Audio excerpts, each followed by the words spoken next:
From 1959 to 1963 and in the reruns that followed, audiences have watched comic strip character Dennis Mitchell come to life on their TV screens.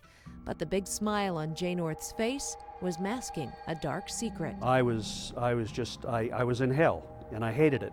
Already a child star with several shows on his resume, Jay's attitude toward acting didn't sour until he started playing Dennis. It's only when I got to Dennis the Menace that the abuse, the emotional and physical abuse, started.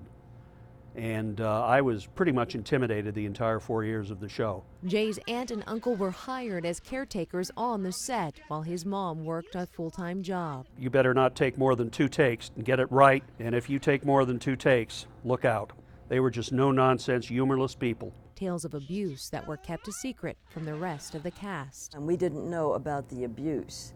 We just knew he didn't have a childhood. He wasn't allowed to play with the other children. I couldn't go to lunch with Jeannie.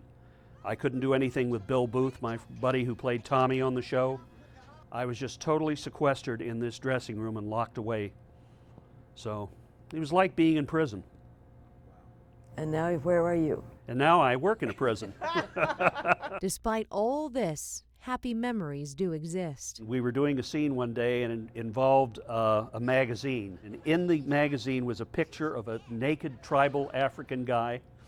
And Jeannie was right there, and I kept flashing the picture over to her of this naked man and just laughing and laughing. Jay has fond memories of the adult actors on the set, including Herb Anderson, who played his dad, and of course, Joseph Kearns, who played good old Mr. Wilson. Now, everybody say cheese.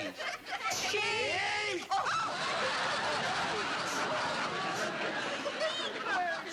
George, are you all right? He seemed like a grouchy, angry guy with Dennis, but in reality he was a very good-natured, good-hearted individual. But tragedy would strike during season 3. Joe Kearns had a stroke and died days later. We were called and told, told don't come in tomorrow. And we were all on tenterhooks, worried about him. And then, of course, you worry about the show. A new set of Wilsons, played by Gail Gordon and Sarah Seeger, soon moved in.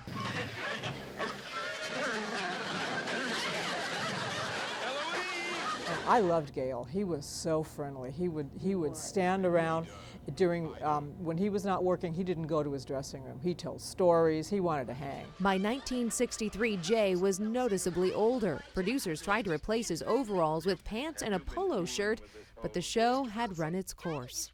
Season 4 would mark the end of Dennis the Menace, but for Jay, his problems as a teen had just begun. Why am I not loved by the public anymore? And it was something that was just, it played with my head.